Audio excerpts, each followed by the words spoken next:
तो हम आगे आगे मंत्र को पढ़ेंगे, पीछे से आप दोनों दुल्हा दुल्हन इसी मंत्र को दोहराइएगा। ठीक है? हाँ ठीक है पंडित जी। ओम हरिओम। दुल्हे का सेहरा सुहाना लगता है, दुल्हन का सामान पुराना लगता है। स्वाहा स्वाहा।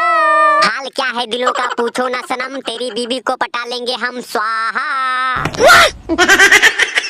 स्वाहा। देखा है पहली बार डॉक्टर को मलेरिया बुखार। स्वाहा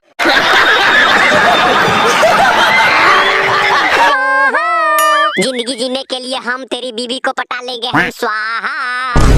अरे अंडा, तेरी नीयत है बहुत गंदा, तेरे को किसने बना दिया पंडा, जो मेरी नई नवेली दुल्हन टमाटर के पीछे हाथ धो के पड़ गए हो।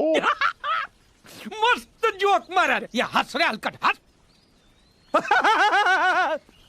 अरे लौकी दुल्हा, मैं इस टमाटर के पीछे पिछले 5 साल से पड़ा हूँ। खाली हाथ धो के नहीं, अपने पिछवाड़ा भी धो के।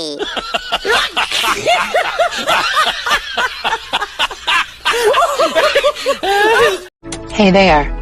Subscribe to my channel and also press